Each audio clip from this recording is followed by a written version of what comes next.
तो आज के क्लास में एक बार फिर से आप सभी लोगों का बहुत बहुत स्वागत। तो आज का हमारा क्लास है आइसोमेरिज्म या समावयवता के ऊपर में।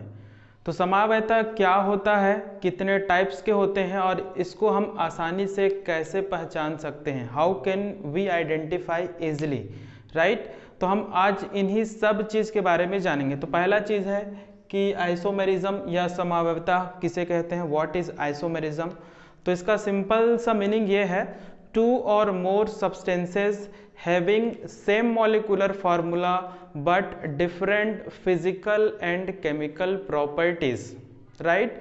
मतलब दो या दो से ऐसे केमिकल कंपाउंड जिसकी जो अणुसूत्र होती है, अणुसूत्र मीन्स मॉलिक्यूलर फार्मूला, वो सेम होती है लेकिन उसके फिजिकल एंड केमिकल प्रॉपर्टी या भौतिक और रासायनिक गुण अलग अलग होती है। ऐसे सब्सटेंस को हम लोग आइसोमर्स कहते हैं और ये जो फिनोमिना या घटना होती है, इस घटना को हम लोग कहा करते हैं आइसोमेरिज्म या समावयवता, ठीक। देन ये जो समावयवता है या आइसोमेरिज्म है वो जनरली ऑर्गेनिक कंपाउंड्स की प्रॉपर्टी हुआ करती है, बट इनऑर्गेनिक कंपाउंड्स में स्पेशली जो कॉम्प्लेक्सेस हैं, कॉम्प्लेक्सेस मीन्स ये जो कोऑर्डिनेशन कंपाउंड जो हम लोग स्टडी कर रहे हैं उसमें भी इस तरीके के आइसोमेरिज्म आपको देखने को मिलते हैं। तो यहाँ पे आइसोमेरिज्म की दो कैटेगरी बताई गई है, पहला है स्ट्रक्चरल आइसोमेरिज्म और दूसरा है स्टीरियो, राइट।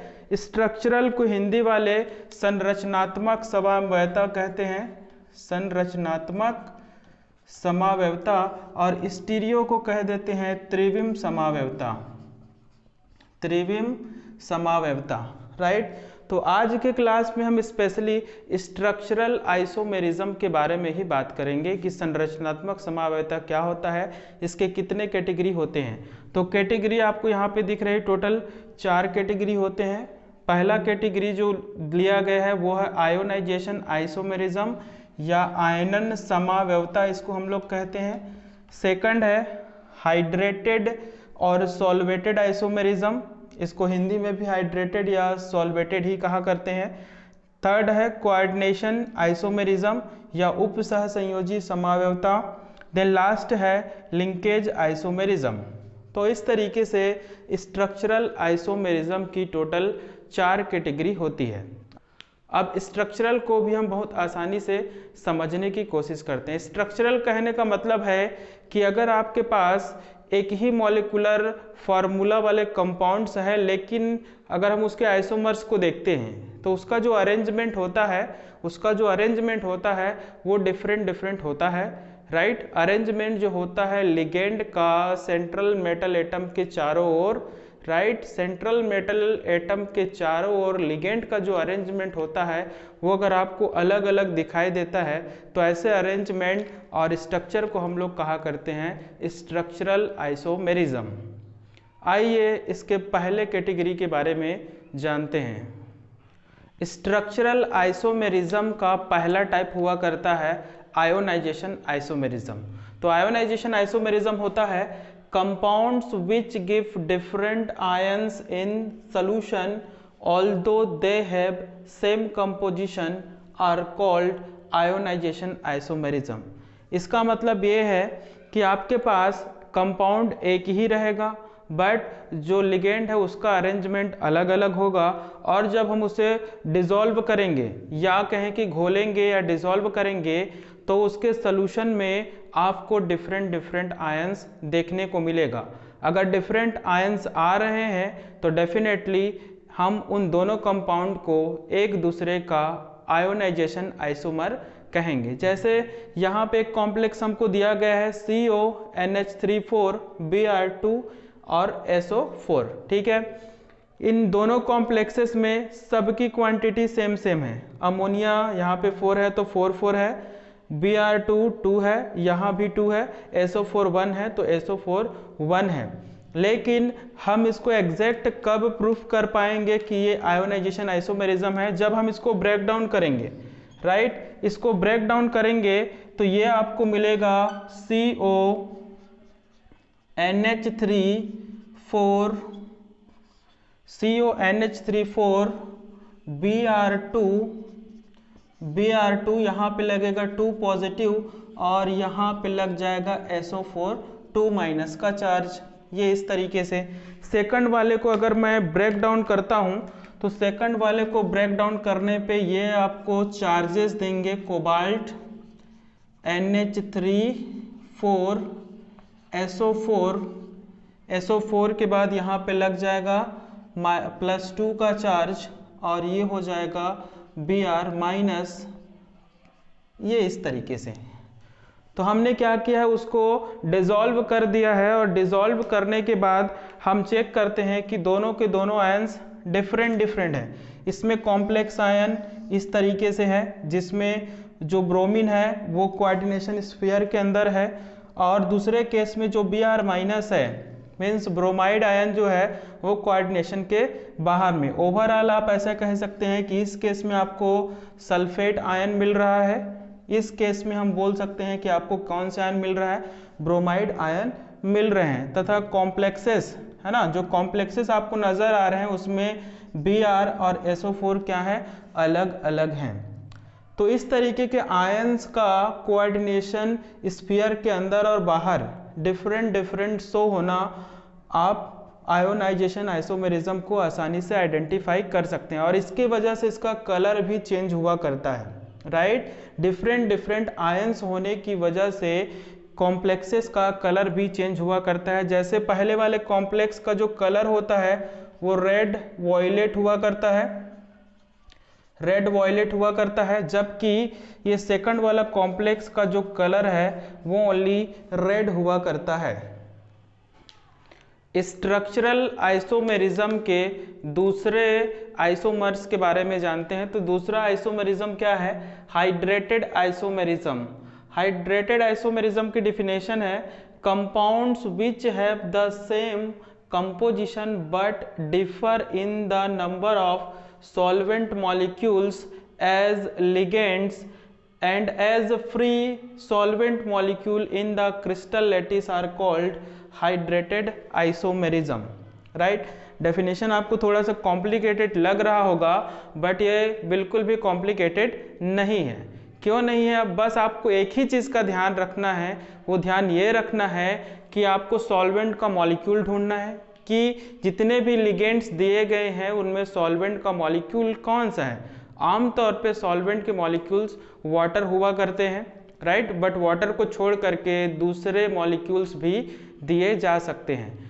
तो जो भी सॉल्वेंट मॉलिक्यूल दिया जा रहा है वो एज अ लिगेंड वर्क करना चाहिए, राइट, एज अ लिगेंड या लिगेंड की तरह उसको काम करना चाहिए। जैसे कि यहाँ पे देख रहे हैं एक जनरल फॉर्मूला हमारे पास में है CrCl3 6H2, एक जनरल एक केमिकल फॉर्मूला है, राइट। अब इस केमिकल फॉर्मूला को हमने 3 टाइप से लिखा हुआ है, यहाँ पे टोटल 3 टाइप से लिखे हैं। पहले वाले में देख रहे हैं कि यहाँ पे जितना भी वाटर मॉलिक्यूल था 6 वाटर मॉलिक्यूल, तो 6 के 6 water molecule as a ligand काम कर रहे हैं, राइट, एज अ लिगेंड काम कर रहे हैं।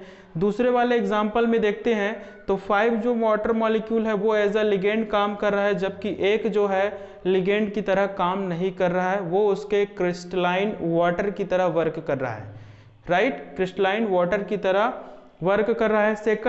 थर्ड वाले में हम देखते हैं कि यहाँ पे 6 में से केवल 4 जो वाटर मॉलिक्यूल है वो एज अ लिगेंड काम कर रहा है, जबकि 2 water molecule as a ligand काम नहीं कर रहा है। तो इस तरीके से हम कह सकते हैं कि जब कोई सॉल्वेंट का मॉलिक्यूल, राइट, सॉल्वेंट का मॉलिक्यूल कोऑर्डिनेशन स्फीयर के अंदर और बाहर, राइट, कोऑर्डिनेशन स्फीयर के अंदर और बाहर डिफरेंट नजर आए, मींस एज अ लिगेंड नजर आए या एज अ क्रिस्टलाइन मॉलिक्यूल नजर आए, तो इस केस में हम उसको कहते हैं सॉल्वेटेड और हाइड्रेटेड आइसोमेरिज्म। तो ये जरूर याद रखिएगा, इट इज वेरी इंपॉर्टेंट, या बहुत ही महत्वपूर्ण क्वेश्चंस हुआ करता है। अब हम स्ट्रक्चरल आइसोमेरिज्म के तीसरे कैटेगरी में चलते हैं और तीसरा कैटेगरी है कोऑर्डिनेशन आइसोमेरिज्म। कोऑर्डिनेशन आइसोमेरिज्म की डेफिनेशन क्या है, क्या कंडीशंस है, ये पहले हम देख लेते हैं। तो कंडीशन इसके लिए सिर्फ 2 कंडीशंस हैं, याद रखेंगे, there are 2 conditions for the coordination isomerism. पहला कंडीशन ये क्या है कि जो इस इसके जो पार्ट होंगे, राइट, हमको पता है किसी भी सॉल्ट के हमेशा दो पार्ट हुआ करते हैं, पॉजिटिव पार्ट और नेगेटिव पार्ट। तो इसमें दोनों पार्ट जो हैं वो कॉम्प्लेक्स के फॉर्म में होना चाहिए। मीन्स पॉजिटिव हिस्सा या केटायन भी कॉम्प्लेक्स के फॉर्म में होना चाहिए और नेगेटिव हिस्सा भी कॉम्प्लेक्स के फॉर्म में होना चाहिए। एक बार रीड करते हैं, this type of isomerism is possible when both positive and negative ions of the salt are complex ion, right, complex ion के फॉर्म में होना चाहिए पॉजिटिव हिस्सा भी और नेगेटिव हिस्सा, या सिंपली कहें केट आयन और एन आयन दोनों कॉम्प्लेक्स के फॉर्म में होना चाहिए। And the two isomers differ in the distribution of ligands in the cation and anion. और दूसरी कंडीशन ये है कि उसके पास लिगेंड का इंटरचेंज होना चाहिए। कॉम्प्लेक्स के अंदर किसका इंटरचेंज होना चाहिए? लिगेंड का इंटरचेंज होना चाहिए, ये दूसरी कंडीशन है। जैसे यहाँ पे मैंने एक एग्जांपल लिया है, ठीक है, ये फ्रंट वाला हिस्सा है, तो फ्रंट वाला हिस्सा जनरली कौन सा होता है? पॉजिटिव आयन हुआ करता है, और बैक साइड वाला हिस्सा जो होता है वो कौन सा आयन हुआ करता है? नेगेटिव आयन हुआ करता है। फिर यहाँ पे भी ये फ्रंट में पॉजिटिव आयन लिख देंगे और बैक साइड में हम लोग क्या कर देंगे? नेगेटिव आयंस लिख दिया करेंगे। तो इन दोनों कॉम्प्लेक्सेस में आपको नजर क्या आ रहा है, ध्यान से देखिए। यहाँ पे सेंट्रल मेटल आयन कोबाल्ट है, कोबाल्ट के साथ जुड़ा हुआ है अमोनिया। देन क्रोमियम के साथ जुड़ा हुआ है साइनाइड, क्रोमियम के साथ जुड़ा हुआ है साइनाइड। जब हम इसके आइसोमर्स को देखते हैं तो यहाँ पे अमोनिया 6 का 6 है, लेकिन इसके साथ क्या है? क्रोमियम है, और साइनाइड पूरे के पूरे 6 हैं, लेकिन यहाँ पे क्या है? और कोबाल्ट है। दिखने से ये ऐसा लग रहा है कि इसमें हमने सेंट्रल मेटल एटम को एक्सचेंज किया है, राइट। दिखने से क्या लग रहा है कि इसमें हमने सेंट्रल मेटल एटम को एक्सचेंज किया है, बट ये सही नहीं है। कौन एक्सचेंज होता है? Ligands are interchange, right. Ligand जो है इंटरचेंज होता है, पॉजिटिव टू नेगेटिव स्फीयर में लिगेंड्स क्या हुआ करते हैं? इंटरचेंज हुआ करते हैं। लिगेंड्स अगर इंटरचेंज हो रहे हैं दो कॉम्प्लेक्स आयन के बीच में, तो डेफिनेटली आप उस केस में उसे कोऑर्डिनेशन आइसोमेरिज्म कहेंगे।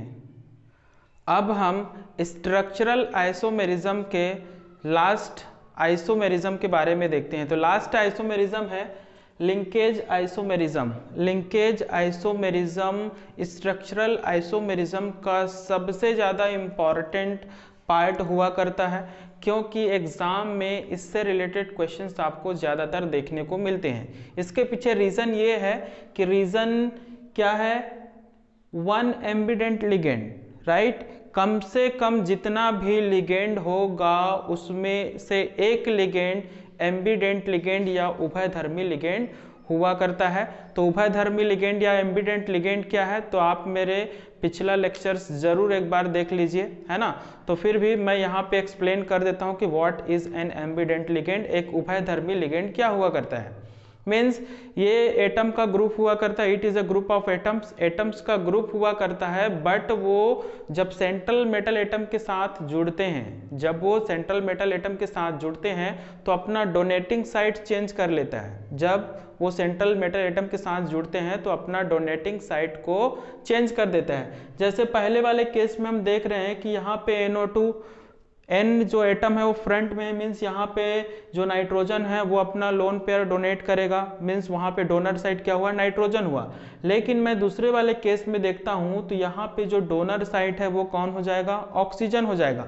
बट कंस्टिट्यूएंट क्या है? बिल्कुल सेम है, एक नाइट्रोजन दो ऑक्सीजन, एक नाइट्रोजन और दो ऑक्सीजन, बट डोनर साइट्स क्या हो जाते हैं? चेंज हो जाते हैं। तो इस केस में हम लोग उसको कहा करते हैं लिंकेज आइसोमेरिज्म। उस केस में हम लोग इसको लिंकेज आइसोमेरिज्म कहा करते हैं। एक बार रीड कर देते हैं, isomerism of this occurs in compounds containing at least one ambient ligands. तो कंडीशन यही है कि जितने भी लिगेंड हो उनमें से कम एक जो लिगेंड है वो एम्बिडेंट लिगेंड होना चाहिए। जैसे NO2 और ONO अपने आप में क्या है? एम्बिडेंट लिगेंड है। और कुछ लिगेंड्स के बारे में आपको बता देते हैं, जैसे SCN है और NCS, ठीक है। यहाँ पे डोनर एटम हम नाइट्रोजन को सल्फर को कंसीडर करेंगे, और यहाँ पे जो डोनर एटम होगा वो क्या होगा? नाइट्रोजन हुआ करेगा। तो ये भी क्या है? एम्बिडेंट लिगेंड है। तो इस तरीके से चारों के चारों टाइप्स को हमने कंप्लीट किया है। आइए अब देखते हैं कुछ क्वेश्चंस। तो क्वेश्चन नंबर 1 पे चलते हैं। क्वेश्चन नंबर 1 है which one of the following compounds will exhibit linkage isomerism. इनमें से कौन सा कंपाउंड लिंकेज आइसोमेरिज्म शो करेगा, राइट। तो हम सभी ऑप्शंस में जाएंगे और एक ही काम हमको करना है कि लिंकेज आइसोमेरिज्म के लिए कम से कम एक ऐसा लिगेंड हमको ढूंढना है जो क्या हो, एम्बिडेंट हो, राइट। तो चलिए ढूंढते हैं। पहले वाले केस में कोई भी लिगेंड ऐसा नहीं है जो एम्बिडेंट है, no ambident ligand. Case number 2, yes, है ना, ऑप्शन नंबर 2 में यहाँ पे NO2 दिख रहा है जो कि क्या हुआ करता है, एम्बिडेंट लिगेंड हुआ करता है। थर्ड में भी कोई एम्बिडेंट लिगेंड नहीं है, फोर्थ में भी कोई एम्बिडेंट लिगेंड नहीं है। इसलिए इस क्वेश्चन का जो राइट आंसर होगा वो हो जाएगा option number 2, because NO2 is an ambient ligand. दूसरे क्वेश्चंस के बारे में देखते हैं। दूसरा क्वेश्चन है the compounds COSO4 NH35 Br and COSO4 NH35 Cl represent. ठीक है, ये दो कंपाउंड आपको दिया गया है और दोनों कंपाउंड के बारे में पूछा जा रहा है कि इनमें से कौन सा ऑप्शन सही होगा, ये एक दूसरे के कौन से आइसोमर्स होंगे। तो ध्यान से देखते हैं। तो क्या है, CO cobalt central metal atom है, sulphate as a ligand, ammonia भी लिगेंड है 5 में, Br और Cl अलग अलग है। दिखने में तो ये लग रहा है कि कौन सा आइसोमेरिज्म होगा, आयोनाइजेशन आइसोमेरिज्म होगा, क्योंकि अगर आप इसको डिसोसिएट करोगे तो डिसोसिएट करने के बाद में एक में आपको ब्रोमाइड आयन मिलेगा और एक में आपको मिलेगा क्लोराइड आयन। तो क्या सच में आयोनाइजेशन आइसोमेरिज्म इसका राइट आंसर होगा? चार ऑप्शंस है, लिंकेज है, आयोनाइजेशन है, कोऑर्डिनेशन है और नो आइसोमेरिज्म, राइट। तो अगर आप अच्छे से समझेंगे आइसोमेरिज्म के कॉन्सेप्ट को तो इसका राइट आंसर होगा option number 4, option number 4, no isomerism. 90% लोग मिस्टेक कर सकते हैं इस क्वेश्चन में, क्योंकि आपको यहाँ पे डायरेक्टली क्या कर रहा है, आयंस अलग नजर आ जाएंगे, लेकिन आइसोमेरिज्म का रूल ही यही है कि मॉलिक्यूलर फॉर्मूला सेम होना चाहिए, राइट। इसमें तो मॉलिक्यूलर फॉर्मूला सेम है ही नहीं, क्योंकि इसमें ब्रोमीन है और इसमें क्या है, क्लोरीन है, तो मॉलिक्यूलर फॉर्मूला इसका सेम नहीं है। इसलिए इस क्वेश्चंस का जो सही आंसर होगा वो होगा नो आइसोमेरिज्म। इसमें किसी भी टाइप का आइसोमेरिज्म नहीं होगा, because the molecular formula is not a same, molecular formula same नहीं है, इसलिए नो आइसोमेरिज्म। इसी तरीके से ढेरों क्वेश्चंस है, तो धीरे धीरे हम लोग डील करेंगे।